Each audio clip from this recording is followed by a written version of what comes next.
Good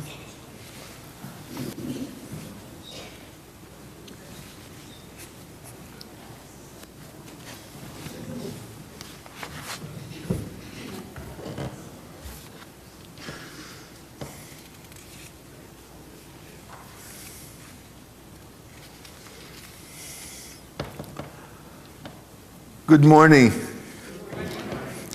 My name is Reverend Michael Obenauer, and I am the interim senior minister of the Manhattan Beach Community Church. It is a privilege and honor to welcome all of you here this morning for this service celebrating the life of Virginia Kilgore. This congregation has been the spiritual home of Virginia and Lou Kilgore for many years. And we hope that you find here spiritual comfort, support, and sustenance. There is much to celebrate about the long and productive life of Virginia Kilgore. And while we acknowledge our loss and our sense of grief, we hope that in that recognition, we will be better equipped to face the next part of our journey. I invite Mary Jane Kilgore Hungate to the lectern to read Virginia's story.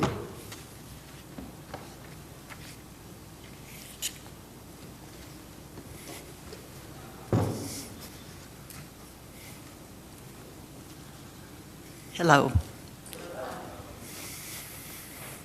Virginia was my friend. Virginia Alice Knopf, it's very important that you know her maiden name was Knopf with a K. Kilgore lost her battle with Parkinson's disease on May 19th at the age of 81. Virginia led a full and beautiful life. She was generous with her time and affection. She was adamant about education, dedicated to her family, and enthusiastic about travel and the arts. A loving and devoted daughter, sister, wife, mother, and grandmother. She shared her vibrant smile with all who knew her. Virginia lived by the sea for 80 years, beginning as a toddler when her family moved to Manhattan. She recalled, "My sister Catherine and I and our dog Spiko swam in the ocean daily, summer or winter." Her love for the beach cities never waned. Virginia graduated from George Washington High School in 1948, was an honored queen of Job's daughters, Bethel 36. We really had fun in Bethel 36. And when we think back about the memories of our youth, she was so good to me. I was only 12 when Louie and Virginia got together, and she didn't treat me like the mean little sister that maybe sometimes I had felt. But she really was my mentor, and so I was in Job's Daughters too. She studied apparel design at UCLA, receiving her bachelor's in 1952. And she designed and sewed her beautiful wedding dress, which was magnificent. She worked as a designer at Rhodes Sportswear of Los Angeles. That same year, she married her high school sweetheart, her prince, Louis C. Kilgore. She loved to share the story of the first time they met in geometry class. In those days, the classroom seating was always alphabetical. So, Knopf sat in front of Kilgore, and that's how they met. Instantly smitten with the beautiful Virginia, and she was beautiful, he proposed on bended knee. She said yes. She always delighted in the fact that what started as Louie's teenage jest became a dream come true for more than 60 years. As newlyweds, they lived near the Strand in Hermosa Beach, body surfing and enjoying life at the beach. before finally settling down in the Hollywood Riviera, where they raised 3 children. Virginia's greatest joy was helping others learn and grow. She earned her teaching credential from Pepperdine University and was a much-loved educator in the Hawthorne, Lawndale, and Wiseburn school districts, teaching 5th and 2nd grades for decades. She went on to become a master teacher and twice served as Faculty Association president, representing the National Education Association at national conventions. After her retirement in 1991, she and her prince traveled far and wide and made many visits to Hawaii, Alaska, Europe, and Asia until Parkinson's slowed her down. Yet she never lost her bright eyes and winning smile, even when she couldn't speak. There were those bright eyes, and she smiled when she remembered what you were talking about, so you knew the real Virginia was still there. She was remaining her sweet self throughout her brave struggle. We ask that if you had the great privilege of knowing Virginia, please close your eyes and remember the experiences you shared with her. Smile and let those memories keep her alive in your heart. We will miss her always and forever for her kindness and grace and for her love, for her dedication to teaching and to her family, and for her generous laughter at even Louie's worst jokes. She always had a laugh, that's for sure. Virginia is survived by her husband of 60 years, my brother Lou, daughters Lauren Kilgore and Julie Kilgore Brent, and Julie's husband Jeff. She was particularly proud of and happy beyond measure to be grandma to Forrest and Lexi Brent. They filled her with joy. Although Virginia's journey with us may be at an end, her spirit lives on forever in those she guided through life and touched with her warm generosity and grace.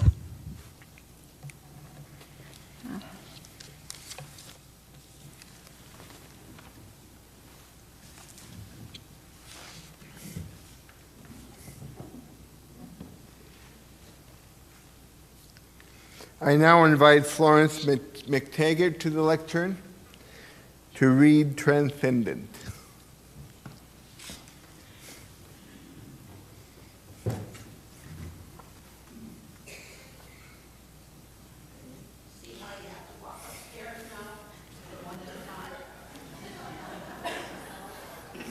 And don't worry, this isn't all what I have to say. First of all, I would like to welcome longtime friends that are here today, that my husband and they all went to school together, Washington High School. They've known each other for over 60 years. I've known the Kilgores for over 60 years. Lou and Virginia and John and I used to double date. And Louie and Virginia were always in the back seat of the car. And I could never figure that one out. Could you tell me, Lou, why you were in the back seat of the car? Oh, were you? Oh, is that what it was? I had no idea. I had no idea that that's what was going on. I was very innocent. They taught me all that I know. I'm going to say a poem that was one of Virginia's favorite poems.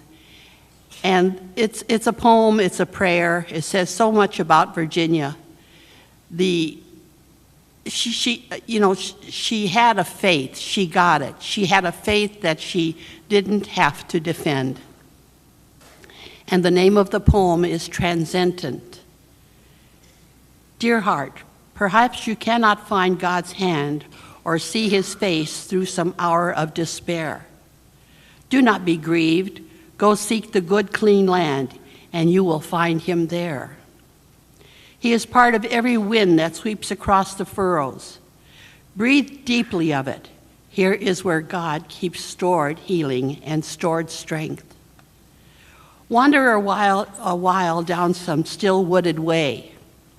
Stoop to the lichen, dig through the mossy sod, stir in the leaf mold, and the feathery spray of a fern can show you God. You can touch him as you touch the bark of a tree. You can hear his voice in the voice of the singing birds. Dear God, may we listen. God, may we look and see your face and hear your words. This is from The Leaves of Gold.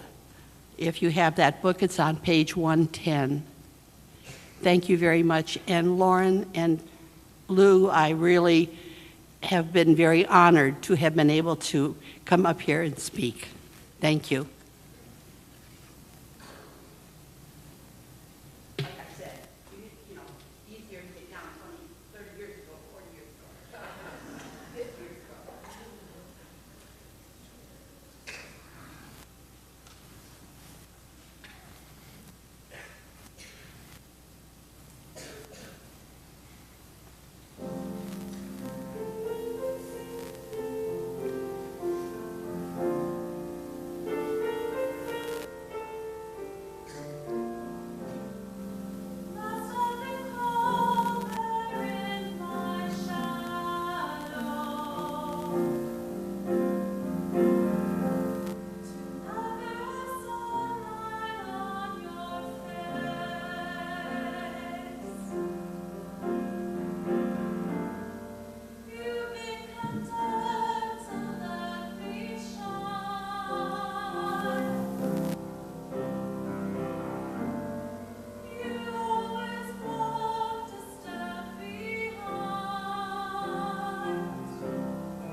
I now invite close family members, some of the closest to Virginia and Lou. I'm going to invite them in this order: Forrest Brent, Julia Kilgore Brent, and Lauren Kilgore, to come to the lectern and share words of celebration.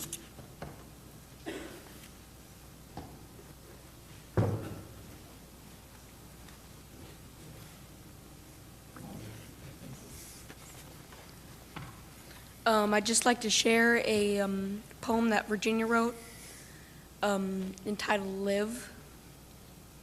Live by Virginia Kilgore. You can't go back to what it was before, because all that is no more. So you dry your tears and paint on a smile. You just go on a while. Time heals, tears dry, bitterness fades, horizons expand, experience grows. You know you're healed when you can forgive. Then you know you can go on and live. Good job.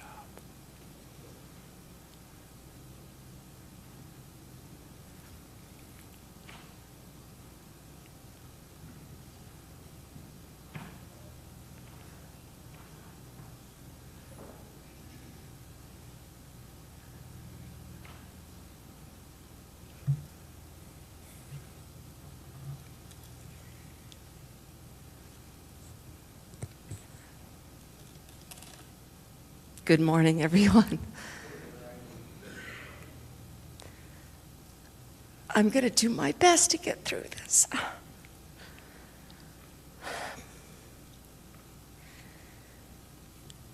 We are who remembers us. I would like to believe in an afterlife. I would like to believe that there's transformation, but I am somewhat scientifically minded, and I'll be honest with you that I'm not sure at all. But I am sure that we live on in the memories of others. We are who remembers us.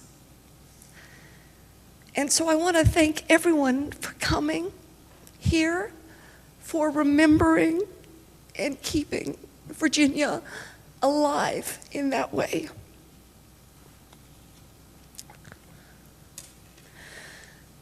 And so how do we remember people?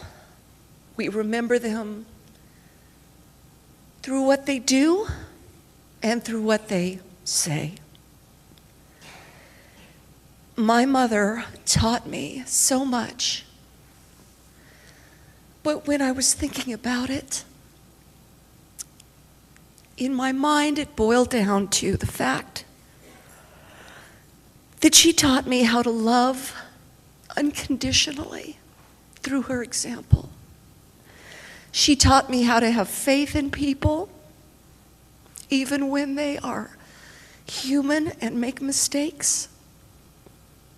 And of course, she taught me how to be a good mother and a good teacher. As many of you know, I teach English at Santa Barbara City College. And we always wonder the kind of impact we have.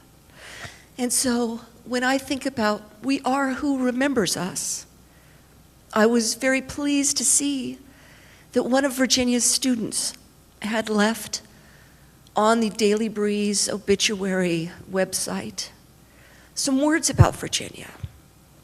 And if you remember that Virginia retired in 1991, yet this student felt the need to write on the Daily Breeze website about Virginia. She never gave up on me or any of her tougher students. And the heart of teaching, I believe, is love, is to show that you believe in someone. And if you can leave them with the sense that they can go on and pursue their dreams, then that is a terrific success. And that was Virginia all the way. She was extremely giving. She put herself last. Many of you know Lou, the colorful Grandpa Lou, my dad. And so you know that he was her prince and he was her life. And he came first, and we came first.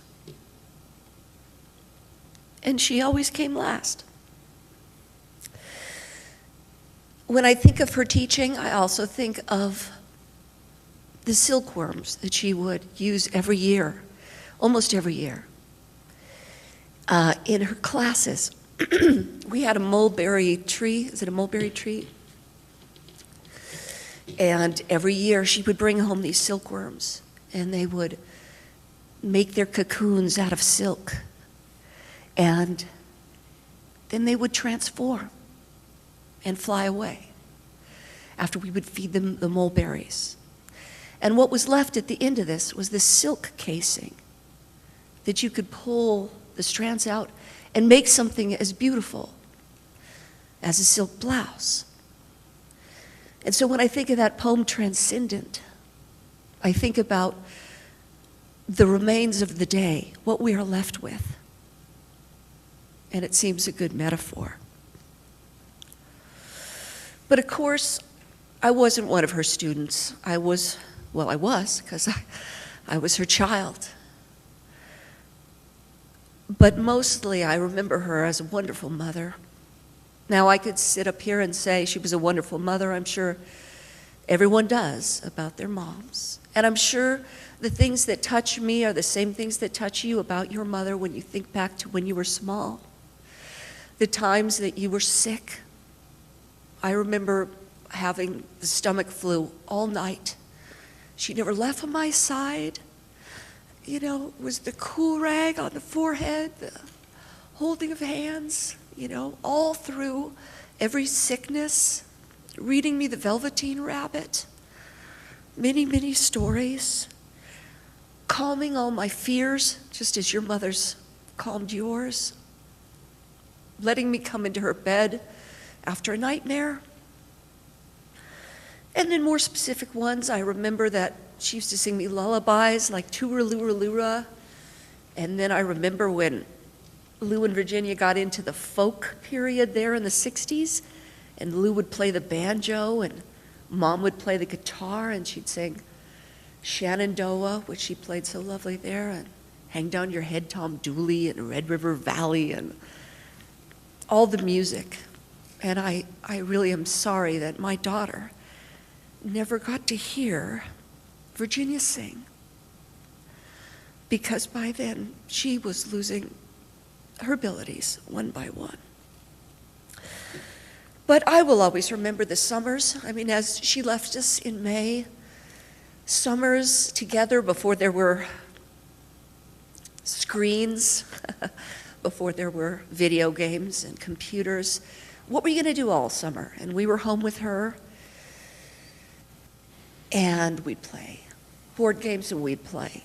She'd give us 50 cents a chore, so we would go and spray the cabinets with Fantastic and clean them for 50 cents. Or go out in the backyard, skim the pool, I'll give you 50 cents. Or pick up the moldy peaches on the ground.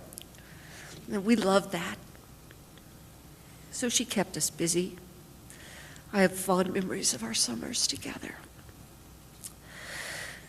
But the heart of motherhood, and I tell my kids all this time that I wish I could be as good a mother as my mother. Because to me, the heart of motherhood is that unconditional giving, that loving patience and kindness that Virginia had. I'm not the most patient of mothers. It's hard to work and be a mom and do the things you want to do. Dear Lord, grant me patience and give it to me right now, is what I say. So we remember people by their deeds. We are who remembers us. We also remember them by their words. So I was trying to think of some of the things Virginia used to say. And when I talk about how she taught me about faith in people, she never said anything bad about anyone. I was remembering that. Some of the things she always used to say was, he means well. He's got a good heart. He means well. And she would say that about almost anybody. She had some difficulties in her life. We lost my brother Doug when he was 15. And she went through a lot of struggles before that happened with my brother Doug. But afterwards, she would say, and not right afterwards, of course, stop moping and start coping. So I tell myself that when things get hard.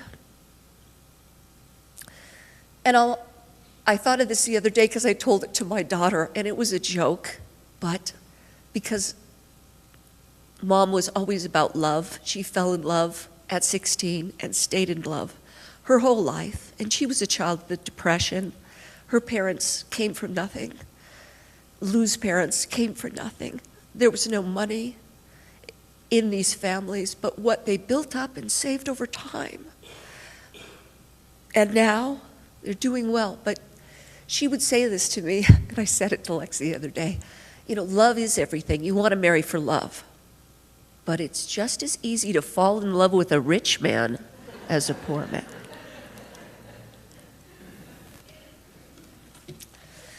Now, as she got older, she lost the ability to do a lot of talking. And she started nodding a lot. She would still laugh at her jokes, and you'd tell her something, and the last thing that she said a lot towards the end of her life is whatever works. You would tell her something, she'd go, whatever works, whatever works.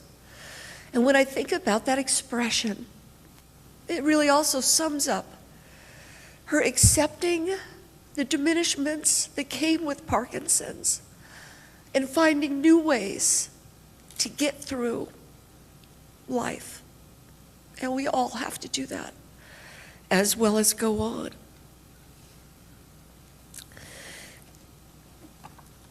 We are who remembers us.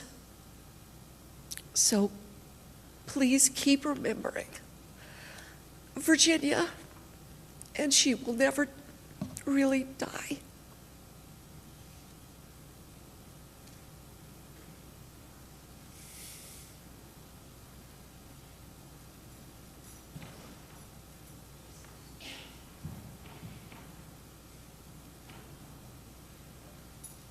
Hello.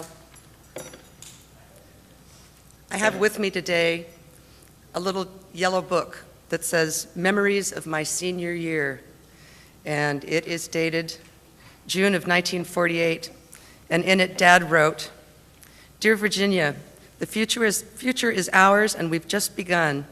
If we could know all the future holds for us, we might not go on together, but we can lick 'em all. With you, I'm king of the world. Without you, I am nothing. Please be mine. In about 4 years, we will be married, less time if we are unlucky. We will live in a 2-story house with a pool and 3 kids." Well, they were lucky, and exactly 4 years later, they did get married. They worked hard as a team, and even coming from families of limited means, they eventually did have a 2-story house with a pool and 3 kids. A lot of dreams came true for them. One of Mom's dreams was to travel, yet by the age of 57, she'd been nowhere more exotic than Canada and Mexico on driving trips with a station wagon full of kids. By then, both of us girls had traveled around the world on semester at sea and had even lived in Europe. She sent us first, and she waited. In 1987, I made her promise that if I won a scholarship to Italy, that she and Dad would join me there. I did, and they did. We made a plan to meet in Venice, and from there we went to Rome and Bologna and Florence, where I was living, then to Naples, where Mom and I had a beautiful day on the beach together on Capri. before flying to Athens. It was a great time, Mom's first trip to Europe, and she loved it. In Naples, we were packing up the car one morning, getting ready to head to the airport for a flight, and we had this tall Italian beer, one of the big ones, that we couldn't take with us. And it seemed like a waste to just throw it away, so we're pondering the question when Mom noticed this grizzled wino sitting on the ground on a piece of cardboard near our car. She took the beer and she marched straight over to him and leaned over and very politely presented him with this beer. And he looked up at her, this American tourist in a pink blouse and big plaid shorts and tennies, and I swear that for a moment he wasn't quite sure if she was real or not. Could this be a hallucination? But no, she was there, the Madonna of the plaid shorts. We laughed about that many times over the years. Mom's travel dreams really got started after that. After Italy and Greece, Mom and Dad went on over the years to destinations far and wide. They visited Alaska to see the Northern Lights and Denali, made a tour of New England to watch the leaves change. They took the Panama Canal on a cruise to Puerto Rico and Costa Rica and the Caribbean. They cruised the Danube and the Baltic, visiting Norway, Sweden, Denmark, Austria, and Germany. They even got so far as Russia to see St. Petersburg. They made a driving tour of the British Isles to Ireland, Scotland, and Wales, and made a second trip just to do London. And then they went to Malaysia and Thailand and Indonesia and visited the Great Wall of China. Together, they were king and queen of the world. Then Parkinson's began to slow her down. She didn't have the stamina anymore, and then the balance went. But what great adventures they'd had, what wonderful times.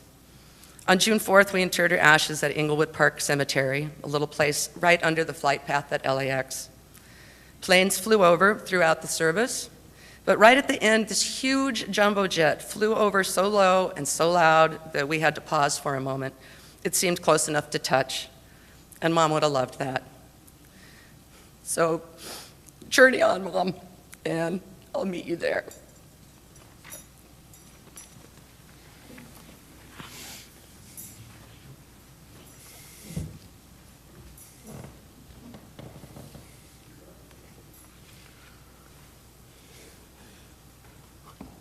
Now I invite Alexandra Brent forward, along with whoever she'd like to bring along.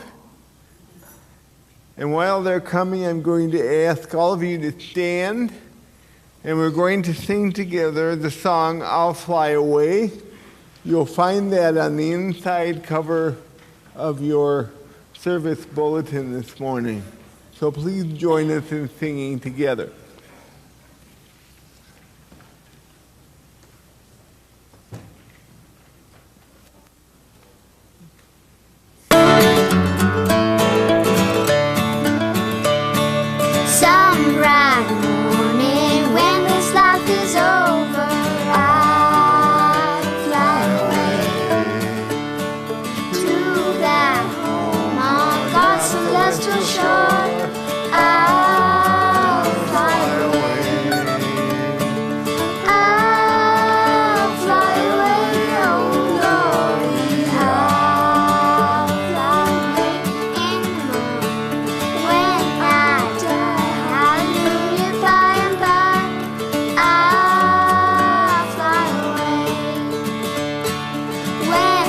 Shadows of this life have gone out.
appreciate it.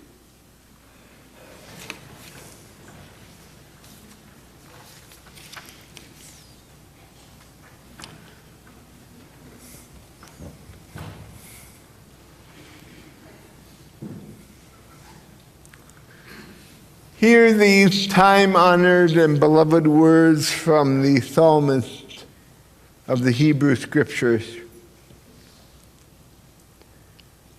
The Lord is my shepherd, I shall not want.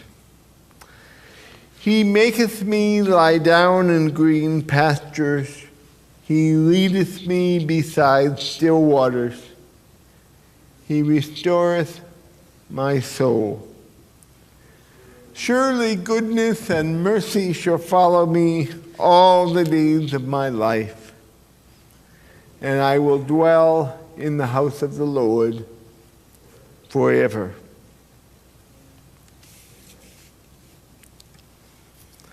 Lou and the rest of Virginia's family, thank each of you for being here this morning to join in this celebration of Virginia's life.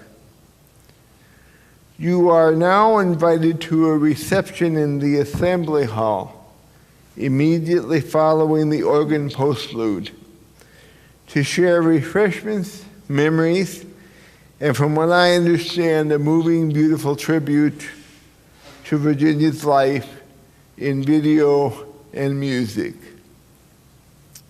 I want to give you, for those of you who are not familiar with this campus, I want to give you instructions. These are standard instructions at memorial services on how to get to the Assembly Hall from this point. If you will go out the front door of the sanctuary, make a right, come down the side of the sanctuary on the outside through our beautiful flower garden, down again to the left at the end of the office building, you will find a flight of stairs. There's also an elevator over there, by the way. But if you take the stairs down, you'll be going that direction now. If you take the stairs down, you'll come at the bottom of those stairs to what we call the patio. And if you take a few steps forward from those stairs, off kind of that direction, you'll find a newer building called the Assembly Hall. The doors should be open and there should be people there to welcome you with open arms. Now, if you get lost, just follow the crowd, number one. And number two, ask questions. God will bless and keep you. God will look with favor and grace and guidance and healing and forgiveness upon your life. God will be with you in your high moments of celebration and in your low moments of despair. As a matter of fact, there is no place you can go where God has not already been before. Gracing that location, praising everything in creation for your coming to God, and welcoming you with open arms, as God has welcomed Virginia. Thanks be to God. Amen.